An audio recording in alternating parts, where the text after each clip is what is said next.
independientemente del conteo de homicidios dolosos que lleve el Sistema Nacional de Seguridad Pública, como el conteo normal, lo que sí ha seguido incrementando, pues sexenio tras sexenio, desde el presidente Fox al actual, al presidente López Obrador, es la violencia política, es decir, la violencia asociada a el ejercicio de la función pública. Esa no ha disminuido. Hoy se presentó un estudio titulado Urnas y Tumbas en el Colegio de México a través del Seminario de Violencia y Paz, en donde se analizaron asesinatos de 32 personas ocurridas durante las elecciones del 2021. Varias cosas que platicar con respecto a este estudio Urnas y Tumbas. Y en la línea telefónica el doctor Sergio Aguayo, coordinador del Seminario sobre Violencia y Paz del Colegio de México. Doctor, muy buenas tardes. Buenas tardes, qué gusto saludarla. A ver, la violencia política no es nueva, pero sistemáticamente ha ido aumentando en el país. Sí, las cifras son muy claras. Voy a dar una cifra general,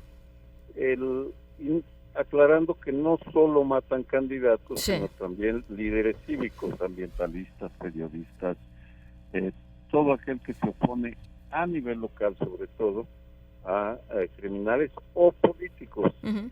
En el sexenio de Fox, usted lo mencionó, murieron aproximadamente 56 personas. En el de los 5 años de López Obrador, hasta diciembre del 23, van asesinados más de 700. Es decir, el aumento es enorme, ahí tiene toda la razón. Lo que nosotros hicimos fue mandar académicos y periodistas a 32 lugares donde nos asesinaron a 31 candidatos a cargos locales y a uno a cargo federal. Diputado federal. Uh-huh. En otras palabras, en el 21 y todavía ahora, a quienes están matando es a los candidatos locales. Sí.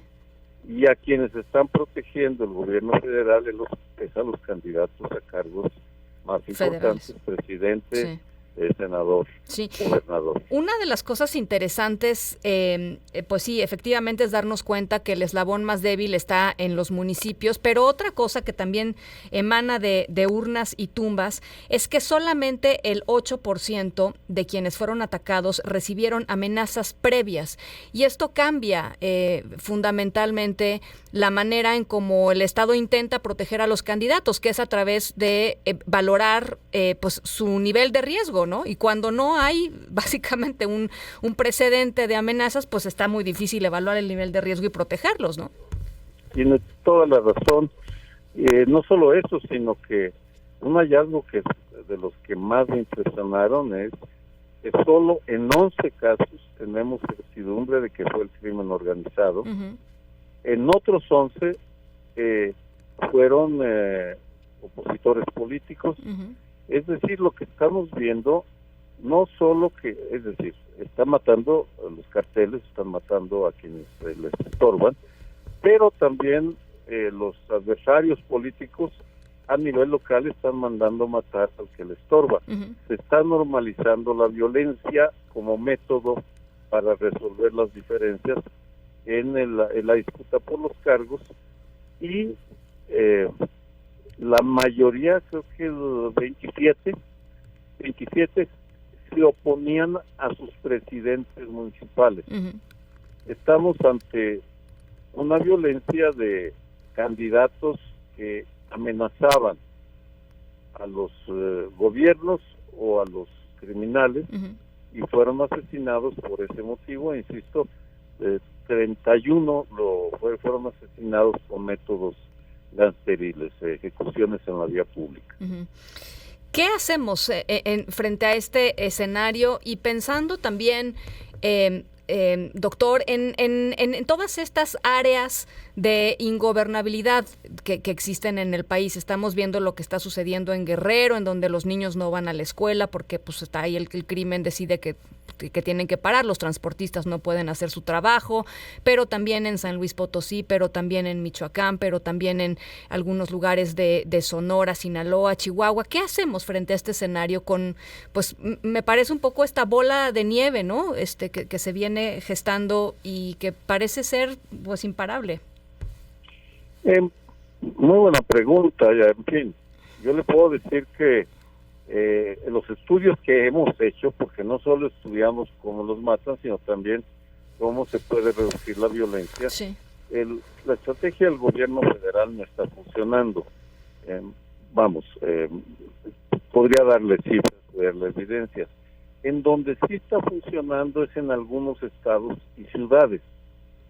Y en esos lugares, que es lo que estamos desglosando, es por ejemplo, la Ciudad de México, que es gobierno de Morena. Uh-huh. Con Claudia Sheinbaum sí hubo una buena estrategia de seguridad, con Omar García Harfuch. Uh-huh.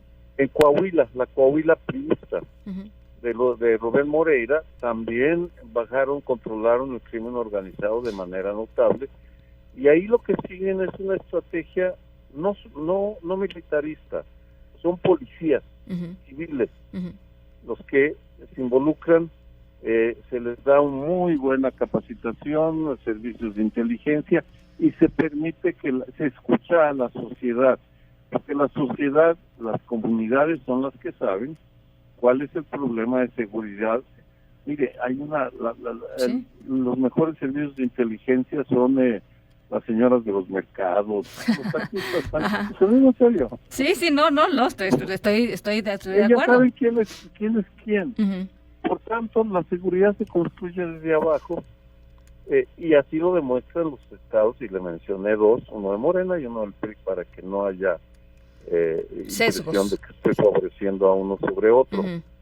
De lo que sí carecemos es de una estrategia general, esa sí no existe, y la que hay no funciona. Tanto así, le pongo un ejemplo, un contraste, la Ciudad de México, que es de Morena, no tiene un solo mando militar. Un solo mando. Sí, es notable, claro. Igual que Coahuila. Uh-huh. Porque el trabajo del cual estamos hablando es propio de policías, trabajo policíaco, y en algunos momentos, sí, de un operativo militar, por supuesto. Pero, pues, desafortunadamente no es así. Ya no hay Policía Federal, la desaparecieron en 2019, el presidente actual. Ahora es la Guardia Nacional, que está está debajo del mando del Ejército, pero administrativamente está en la Secretaría de Seguridad y Protección Ciudadana. Ya, es decir, claro. es como si voy a hacer como si usted estuviera en una empresa, fuera contratada por MBC, pero le pagara a TV Azteca. Sí, no, pues está Así difícil. es el desorden. Sí. Evidentemente es un desorden, porque Sí. ahí sí, pues cada secretaría tiene sus propios criterios. No quiero sonar criticón. Nosotros investigamos los hechos, ofrecemos la información. Hoy el pronóstico que hoy hicimos, el próximo mes va a aumentar el número de homicidios de candidatos locales. Sí. Marzo era el mes que ustedes habían detectado como el más alto, sangriento, marzo, ¿no? Y el consejero del INE, Instituto Nacional Electoral, Martín Faz, conoce muy bien todo ese mundo y dice, bueno, si es lo previsible, esperemos que no suceda. Y la pregunta es, bueno, ¿y qué se está haciendo? Y responde lo mismo que hizo usted. Es muy difícil, porque no avisan. Pues no. Llegan, matan, por motivos que desconocemos, pero no se están haciendo los estudios de... Pues la investigación de cada caso, ¿no? O sea, la investigación que nos lleva una explicación, una verdad jurídica, ¿no? Sí. Y hay impunidad. Pues sí.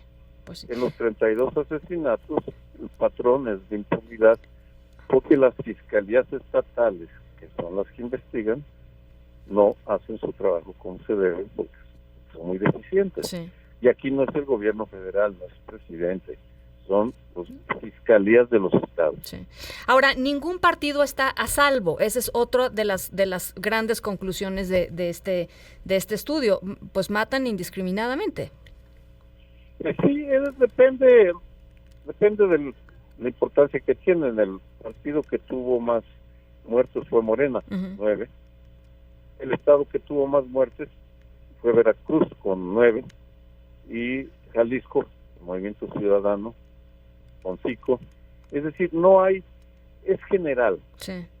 Y de la misma manera, lo preocupante es que ni los partidos, ni los gobernantes, ni la autoridad electoral tienen soluciones.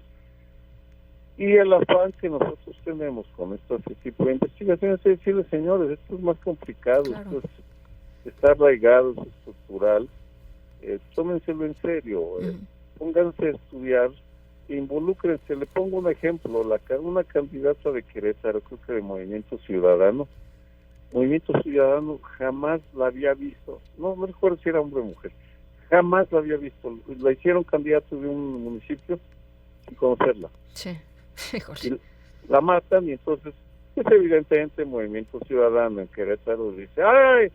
Que se haga justicia hasta las últimas consecuencias, y a los 3 días ya se olvidan del asunto, porque están en otra cosa, no entienden que su deber es nominar candidatos que no estén ligados al narco, y al mismo tiempo protegerlos, educarlos, exigir mapas de riesgo, análisis de riesgo a las autoridades de seguridad del Estado, no a la autoridad electoral. La autoridad electoral no debe hacer investigación por una razón. Ellos son los que se meten al terreno Uh-huh. a organizar las elecciones. Los contratan del lugar es decir, el capacitador es de la zona donde se capacita. Sí, sí. Para que lo conozcan, porque pues a veces tienen que pedirle permiso al jefe de plaza, decirle, oye, danos chance de instalar la casilla o de esto o de aquello, porque hay zonas de México que están gobernadas Por el narco. por ellos. Sí, sí, Sí, sí. por el narco. Sí, sí.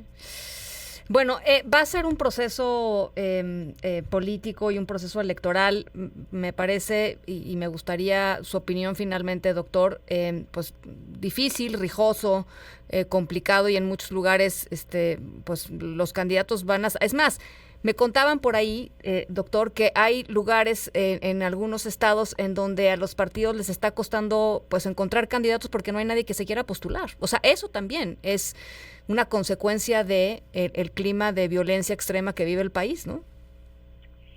Sí, eso está pasando en algunas de las regiones más violentas. Pues sí. Quienes ponen a los candidatos son los jefes de plaza, Sí, sí. no los partidos, y no lo quieren. El problema es que no están asumiendo la gravedad de la situación. Uh-huh.